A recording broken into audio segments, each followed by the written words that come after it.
Hello guys, this is Potato Power MTG, and today has been the wrap up for spoilers on the newest set, uh, Tarkir Dragonstorm, and today has been a crazy day for spoilers. There's so many good cards on this set. I'm really excited for this, for like all of these cards that are coming up, and I would like to show you some of my personal highlights on everything that's going to be coming up on the new set. And my favorite of those cards. Woo! Yeah, baby! That's what I've been waiting for. My favorite card on this first day of spoilers for the newest set has to be Ugin, Eye of the Storm. Holy fuck, this card is good. I am so excited of throwing this on my Solo Dog deck.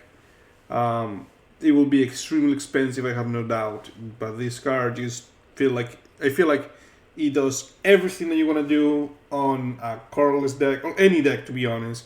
This card fucking does it all. It gains you life, draws your cards, get you mana, and on the ultimate it says basically you win the game unless somebody in response to you ulting on the -11, they cast something like silence. In which case you just don't fucking do anything. But it's 7 cost. Who cares? At some point, you're going to be able to cast this thing.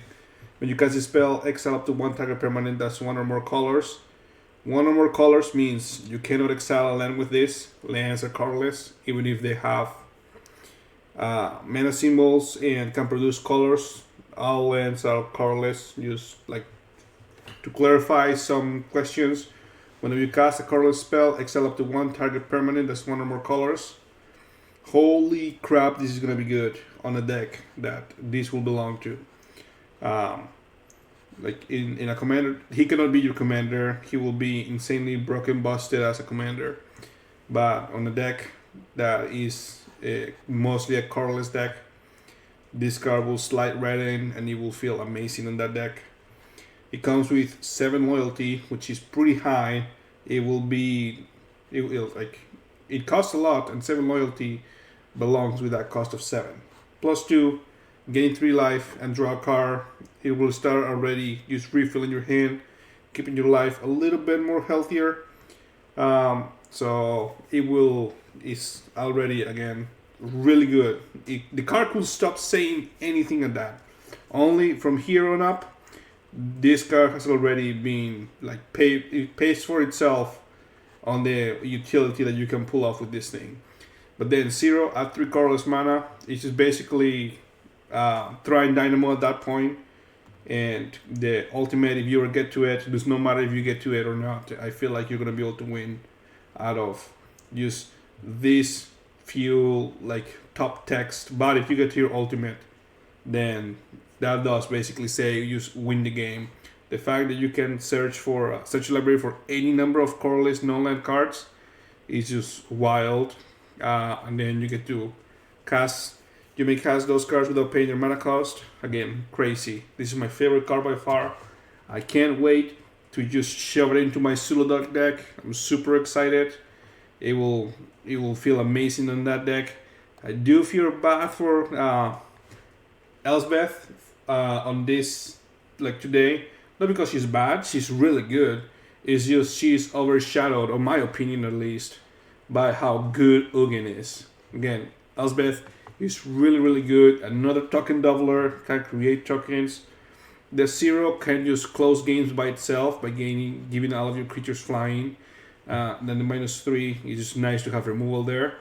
This is a really good planeswalker, but to me it's overshadowed by how fucking good Ugin is. I am extremely excited to add this card to my Solo Dog deck. The next thing that I would like to talk about is about this beautiful full art new land cycle with the mana symbols being on the eyes of the dragon. They all look fucking sick. The only one that looks a little, I will say, is the forest. Sounds a little bit weird to me, but all of these other ones just fit right in. These are going to be an extremely excited pull. These are the kind of things that make me excited about just pulling a land on a booster pack, just because, on a play booster pack. but these ones are all beautiful. Again, except for the forest, not my favorite.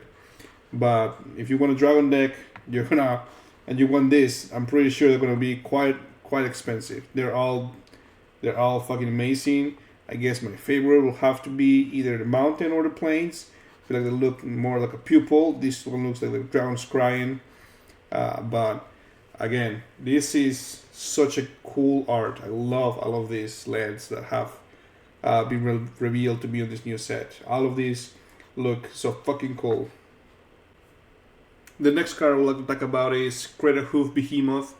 This card, this no introduction whatsoever. This is one of Green's most famous finishers, I would say, when it comes to winning through combat damage. 5 colorless, green, haste, 5/5. But when this creature enters, creatures you control get trampled, get X+X until end of turn, where X is the number of creatures you control. If you pull this, you will be extremely happy. If the price is on, if you keep an eye on cards and you wanna, buy when they are low, I will say that when this set is fully released and the prices maybe go down a little bit, just buy it because it will be a great card to have on your deck or to put on any deck that you want to build that has green on it, that wants to go wide even just a little bit. That like if you want to have a nice finisher that can fit on almost any green deck, this is the card for you. It's amazing, super good. Again, if you got a chance or you pull it, that will be an amazing pull.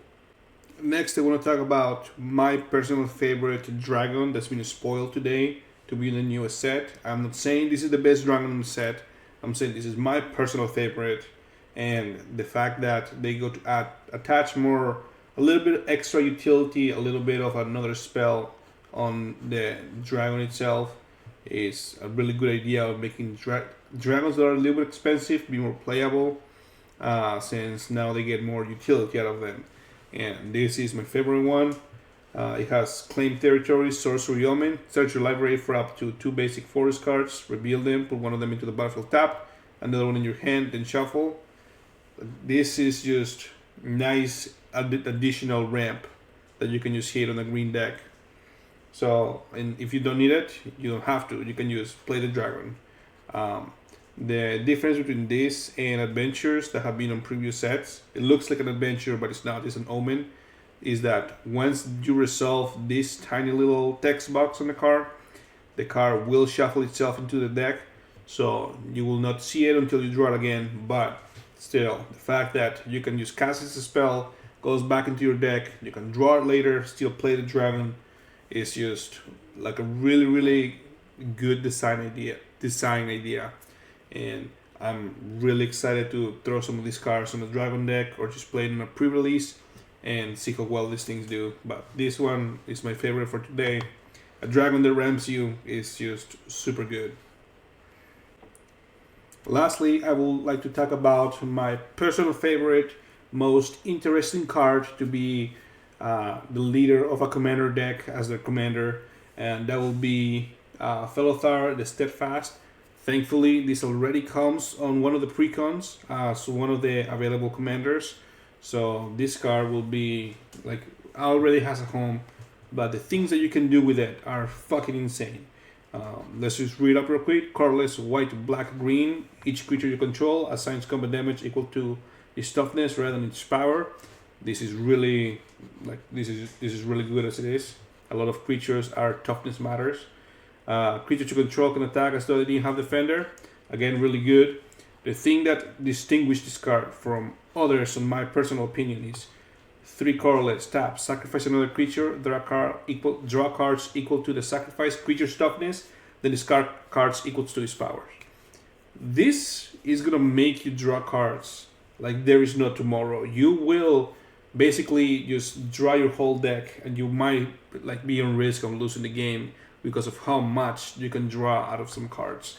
The amount of things you can do with this is insane. I just made a quick Scryfall search real quick with these parameters, and for 4 mana you can, and 3 colorless, tap the commander, you get to draw 13 cards, discard 0.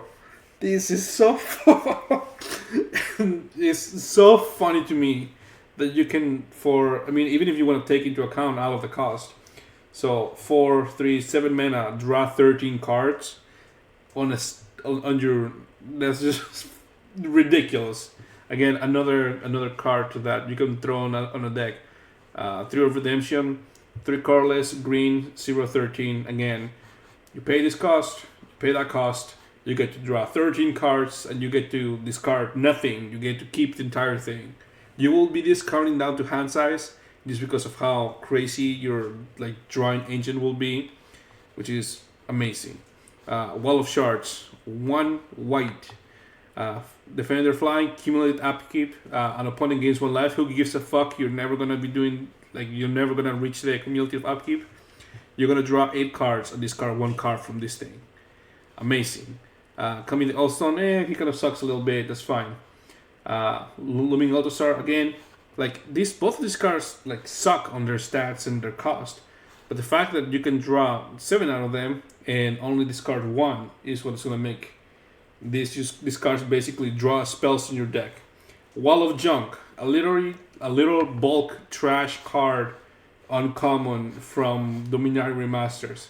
It will be allowed you to play this for 2, tap 3, sacrifice it, and you will draw 7 cards.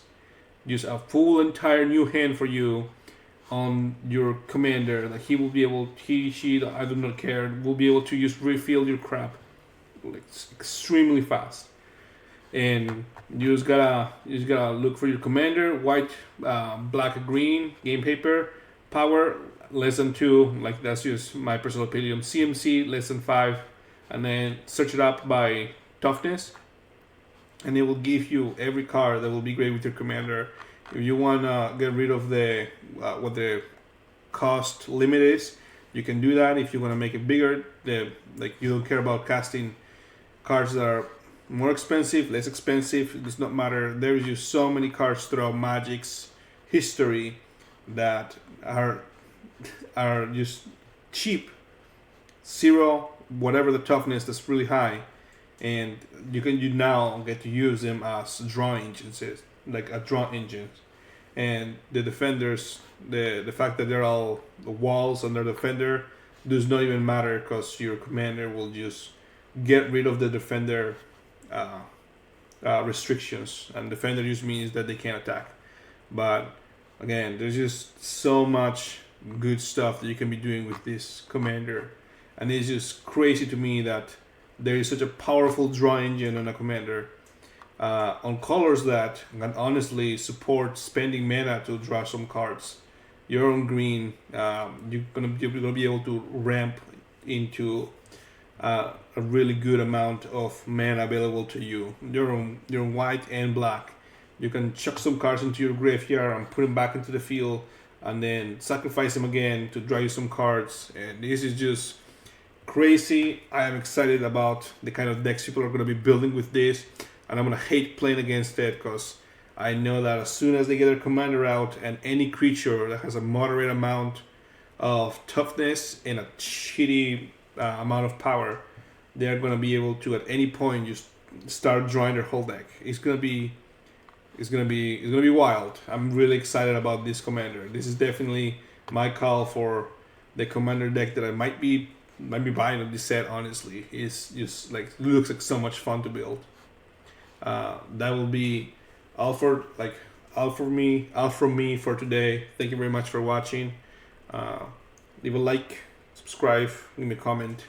I'll love to communicate more people about Magic. I love talking about this game.